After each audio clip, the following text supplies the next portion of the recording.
This is the FM Gold channel of All India Radio.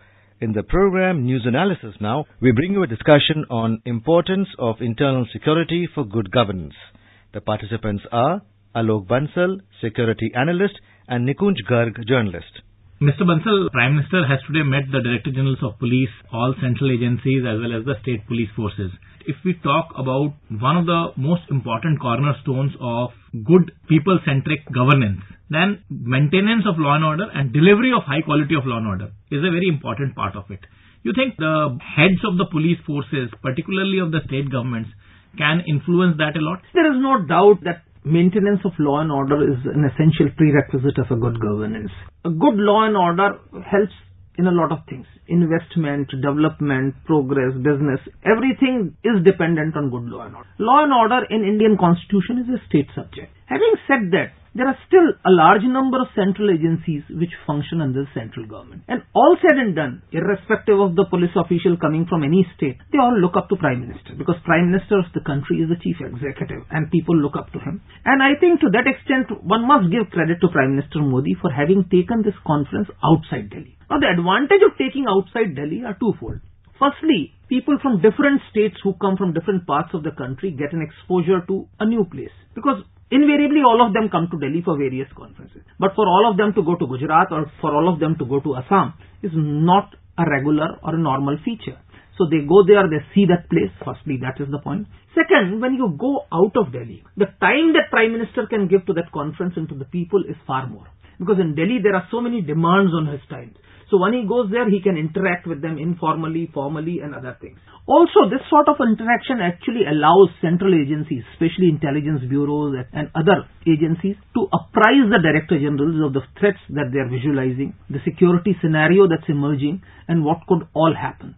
So this is a very, very significant movement because we need to understand that our police officials are not really trained to deal with threats that are emerging.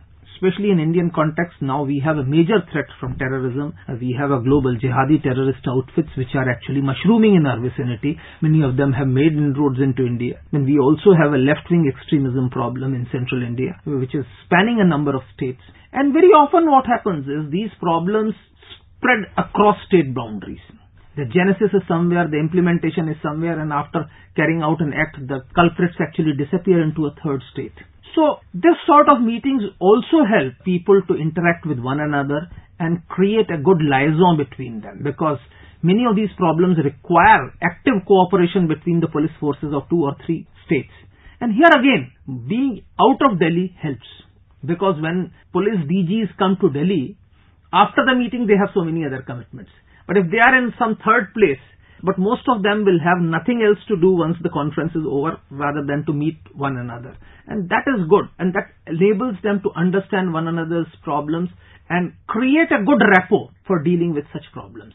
So to my mind, this is a phenomenally good move because a good law and order is the cornerstone of good governance. Because as you said, the law and order is a state subject and because state governments are primarily responsible for maintenance of law and order, the budgets also come from them. But there are a number of centrally sponsored schemes that the Ministry of Home Affairs run, like the Police Modernization Scheme, Security-Related Expenditure Scheme, in the implementation of which, because the money goes from the center, the Director Generals of Police of the state forces can also play a very vital role. Undoubtedly, there is no doubt. In fact, this country, there is an urgent need for police reforms. Regrettably, the police structure that exists in this country is actually a colonial structure. It was created by the colonial masters to rule over us. There has not been very drastic changes carried out in this particular structure. Apart from certain creation of top-level posts, purely for the career advancement of IPS officers, no drastic or no significant changes have been brought about in the police structure. While at the top we have created ADG, DG, additional IG and so many other posts.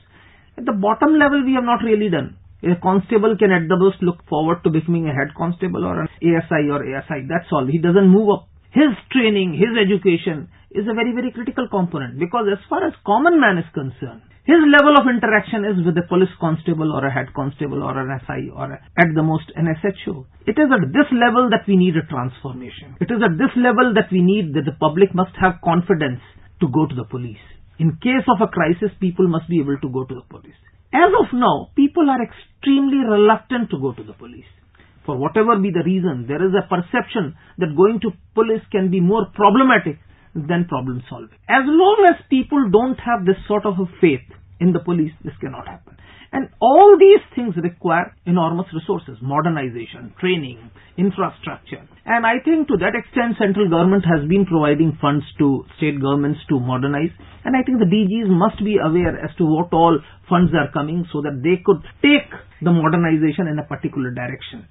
And I think when you have a meeting like this, not only does the central agencies give you inputs, but you can always come to know a good practice which has been started by one particular state, which can be incorporated, which can be followed by other states. And to that extent, today, a large number of agencies have started police awards, where they give awards to police for smart policing or innovative practices in policing. So I think all these things can be communicated in this sort of a meeting, and where people can learn from one another as well as from the central agencies, and also get an idea, give their ideas to Prime Minister directly, and probably hear from Prime Minister what does he expect as far as police forces are concerned. Yes, and of course, because irrespective of the fact that law and order is a state subject, the impact of bad law and order in one state is felt nationally. The reputation of the country suffers globally. All the things that are linked to it, be it the travel, tourism, investments, people's faith in the ability of a nation to deal with any kind of crisis, suffer. So therefore, policing in any part of the country cannot remain an isolated act in today's globalized world.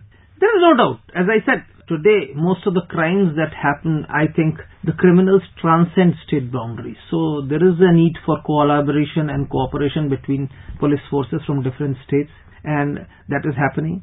And as I said, law and order is the cornerstone of a government's policy, because if there is a good law and order, then other developmental activities can take place. But if there is law and order itself is suspect, nobody will invest there, no activity will take place, people would not like to go there, and as a result the development actually stagnates. Any economic activity cannot take place in an environment where law and order is deficit. So to that extent, I think there is no doubt that there is an urgent need for improving law and order. And I think once people meet and put their brains together, we can come out with new concepts for establishing better law and order. And as I said, I personally feel that a time has come for large-scale police reforms, where we need to restructure the whole police force. We need to improve upon the organization. We need to have larger number of policemen available, and these policemen should be better educated, better trained. We should also remove the anomalies that have crept into the police system, like corruption, because today, as I said, people's faith in police has eroded considerably. And I think if we can eliminate corruption from it, I think people will start going to police more often and will have more faith in the police. Corruption is, of course, the bane of our policing system. It is, of course, the bane of our entire governance structure, but in policing it is more pronounced, because whenever there is an interaction, people do complain of that. And in that sense, Prime Minister himself carries quite an incorruptible image. So you think some amount of that wisdom on the front of the corruption where policing image suffers and consequently policing suffers, Prime Minister can certainly pass on to the Director Generals of Police? There is no doubt that our Prime Minister has tackled corruption at the higher level brilliantly. Whatever the perception is that the corruption at the higher echelons of the government has actually been eliminated, there has been no major scandal, there has been no major financial scandal at the union government level. Unfortunately, I think the bureaucratic control to that extent has not been that effective, barring at the top level. The bureaucrats at the mid-level and the junior level and police officials also come in as part of corruption. That is where I think the corruption has not been eradicated. And to that extent, as I said, police reforms is nothing but a subset of the wholesale bureaucratic reforms that has to be made. Unfortunately, bureaucratic reforms have not really fructified. They have tried for lateral induction, but the way the schemes have been worked out, because the schemes have been worked out by the existing bureaucrats who don't want the schemes to succeed, and as a result all these schemes that have been worked out are actually designed in a way that they are designed to fail. So that's happened. So I think to that extent Prime Ministers meeting them could probably instill in them fact that they need to eradicate corruption, because I feel that one police officer can make a lot of difference in as far as the people who are serving under him is concerned. And when you have Director Generals of Police meeting who are at the apex level, irrespective of the political interference, they can make a huge difference.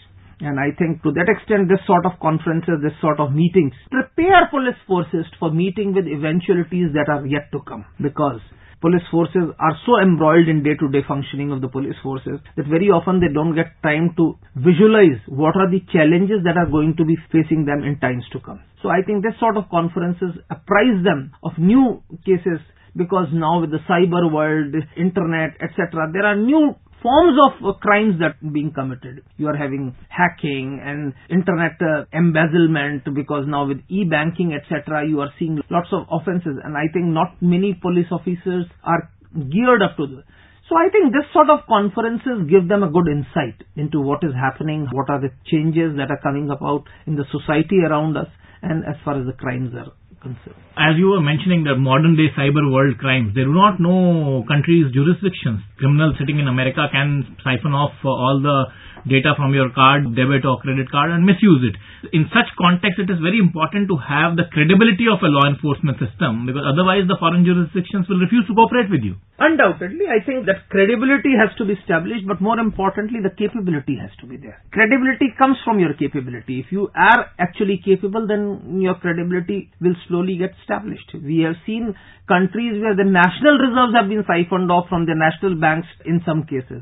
So these are serious, grave threats to national security, and I think police forces have to be geared up, trained to deal with these problems. And to that extent, as I said, the training, educational level and restructuring is the crying need today. And hopefully, I think in days to come, the government will take a view that we need to restructure our police forces to meet the requirement of an independent, developing, growing nation. Because as of now, they are structured for a colonial rule where the vast majority of our population was illiterate and uneducated. And the fact that common man's interface with policing, which, of course decides everything in terms of perception. We forget usually we talk of police and, political interference with policing, etc., etc. But in at least in 95% of cases in any jurisdiction, police will face no interference from their political masters. So in that sense, delivery in that 95% cases is purely the responsibility of the superior leadership of the police. Undoubtedly, I think the police leadership should be able to lead by example and lead their subordinates to perform in an exemplary manner. Unfortunately, it's not happening. The corruption is rampant. In fact, according to certain reports, certain appointments, certain postings are actually auctioned off in certain states. That's what is actually problematic, and I think that we need to eradicate. We need to get to a place where a section of the society or the society looks up to police force to provide them security. They draw strength from their presence, rather than at certain places where people are scared with the presence of the police. Today, the initial reaction of a citizen when he sees a policeman is of fear rather than of feeling reassured. That I think we need to change, and I think in days to come, it should happen. That's what I feel, and to that extent, we also need technological innovations and incorporation of information technology as well as other technological advancement in day-to-day policing of the country. Now, we should have an independent agency for filing FIR, whereas the people who are investigating and who are maintaining law and order must be different. Because that will enable that at least anybody who wants to file an FIR, at least the FIR will get registered. And then, of course, the investigation can take place and other actions can take place. But the initial process could take place. And as I said, lot of places, innovations have taken place. Lot of places, traffic policing has been done in a different way. Now, this greater surveillance helps. So this is where technology comes into play. There should be some system by which people can interact with police without getting affected. So unobtrusive interaction with police through apps, etc. should be there. And there are a lot of apps which have come for women's safety, for elderly safety. These are all right steps in the right direction where technological innovations have made policing better and more secure. Thank you, Mr. Vansal. You were listening to a discussion on importance of internal security for good governance. The participants were Alok Bansal, security analyst, and Nikunj Garg, journalist. This program was produced and presented by the News Services Division of All India Radio. This program is also available on our website newsonair.nic.in. You may email your opinion about this program at airnsdtalks@gmail.com.